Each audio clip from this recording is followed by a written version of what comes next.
Hello प्यारे दोस्तों। तो आज के इस वीडियो में हम क्लास 11th का आपका हिंदी ऐच्छिक का सिलेबस डिस्कस करने वाले हैं, जो कि आपका करंट सेशन 2023-24 के एग्ज़ाम के लिए है और ये सिलेबस डीओई ने इशू किया है।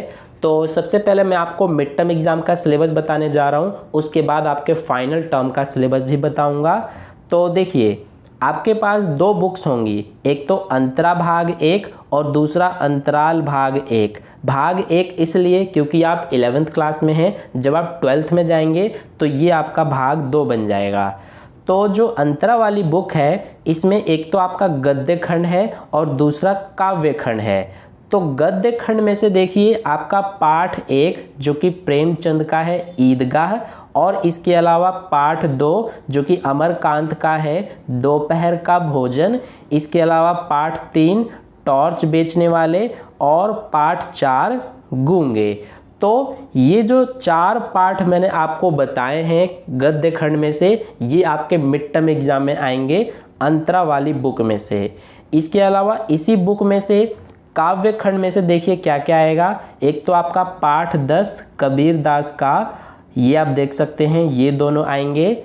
इसके बाद पाठ 11 सूरदास का, ये दोनों हैं। इसके अलावा पाठ 12 देव का, ये आप देख सकते हैं, ये आएगा। और इसके अलावा पाठ 14 सुमित्रा नंदन पंत का, ये आप देख सकते हैं। तो यहाँ पर ये जितने भी आप देख रहे हैं काव्य खंड में से चैप्टर्स, ये आपके मिड टर्म एग्जाम में आएंगे। तो ये मैंने आपको अंतरा वाली बुक में से बता दिया आपका कौन कौन सा चैप्टर्स आएगा। अब इसके बाद जो दूसरी बुक है आपके पास अंतराल वाली, तो इसमें से आपका सिर्फ और सिर्फ पाठ नंबर 2 यानी चैप्टर 2 आएगा, जो कि है हुसैन की कहानी अपनी ज़बानी। तो सिर्फ एक ही चैप्टर आपके मिड टर्म एग्जाम में आएगा अंतराल वाली बुक में से। तो ये दोनों बुक का मैंने आपको डिस्कस कर दिया कि कौन कौन से चैप्टर्स आएंगे। अब हम बात करते हैं व्याकरण में। तो देखिए, व्याकरण के लिए आपके पास एक और तीसरी बुक होगी। किसी स्टूडेंट्स के पास तीसरी बुक होती है, किसी के पास नहीं होती, जो कि है अभिव्यक्ति और माध्यम वाली। तो अगर आपके पास ये वाली बुक है तो इसमें से आपका पाठ 1 जनसंचार माध्यम वाला, ये पाठ आपका आएगा। यानी कि ये पाठ चैप्टर 1 जो है अभिव्यक्ति और माध्यम वाली बुक में से, ये आपको पढ़ना पड़ेगा मिड टर्म एग्जाम के लिए। इसके अलावा चैप्टर नंबर 9 डायरी लिखने की कला, ये भी आपको पढ़ना है, क्योंकि इनमें से क्वेश्चंस पूछे जाते हैं आपके मिड टर्म एग्जाम में। इसके अलावा चैप्टर नंबर 14 भी आपको पढ़ना है। देखिए यहाँ पर औपचारिक पत्र, प्रतिवेदन, प्रेस विज्ञप्ति, यानी कि ये सब इस चैप्टर नंबर 14 में है, इन सब के बारे में बताया गया है। इसके अलावा आपका चैप्टर नंबर 15 ये भी आपको पढ़ना है। ठीक है, तो ये पूरा आपका मिड टर्म एग्जाम का सिलेबस था, जो कि मैंने आपको एक्सप्लेन कर दिया है। आई होप आपको अच्छे समझ में आ गया है। अब इसके बाद चलते हैं हम आपके फाइनल टर्म के सिलेबस के ऊपर। तो देखिए, इससे पहले कि फाइनल टर्म का सिलेबस डिस्कस करें, आपका जो मिड टर्म एग्ज़ाम का सिलेबस है ये 15 सितंबर तक कंप्लीट करा दिया जाएगा। उसके बाद आपका मिड टर्म एग्ज़ाम स्टार्ट होगा। अब चलते हैं फाइनल टर्म का सिलेबस के ऊपर। तो फाइनल टर्म का जो सिलेबस है, इसमें आपका मिड टर्म एग्ज़ाम वाला सिलेबस भी आएगा। यानी कि मिड टर्म एग्ज़ाम में जो जो चैप्टर्स बताए थे वो भी आपके फाइनल टर्म के एग्ज़ाम में आएंगे।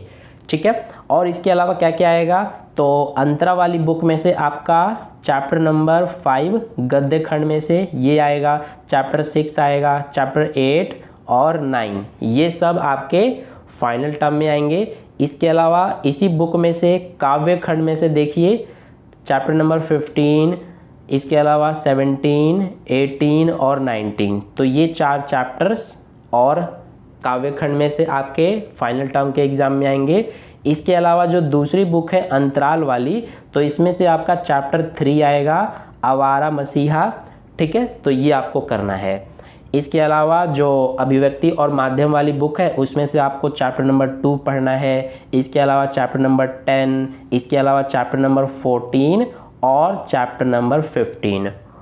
तो ये आपका पूरा सिलेबस है फाइनल टर्म के एग्ज़ाम का। और जो आपका फाइनल टर्म का सिलेबस है वो 31 जनवरी तक कंप्लीट हो जाएगा। उसके बाद आपका वार्षिक परीक्षा यानी कि फाइनल टर्म का एग्ज़ाम स्टार्ट होगा। ठीक है, तो ये था आपका पूरा सिलेबस। और इसके अलावा यहाँ पर ये भी बताया गया है कि कौन कौन से ऐसे चैप्टर्स हैं जिनमें से क्वेश्चंस नहीं पूछे जाएंगे, यानी कि जो जो चैप्टर्स आपके सिलेबस से बाहर है वो यहाँ पर दिया गया है। जैसे देखिए, अंतरा वाली बुक में से ये सारे चैप्टर जो हैं ये आपके सिलेबस में नहीं है, और अंतराल वाली बुक में से ये आप देख सकते हैं अंडे के छिलके। ठीक है, तो सिलेबस अगर अच्छे से समझ में आ गया है तो वीडियो को एक लाइक कर देना, अपने दोस्तों के साथ भी शेयर कर देना, और चैनल को सब्सक्राइब करके बेल आइकन प्रेस कर लेना ताकि इसी तरह के वीडियोस सबसे पहले आप तक पहुंच जाए। तो मिलते हैं फिर नेक्स्ट वीडियो में, तब तक के लिए बाय बाय।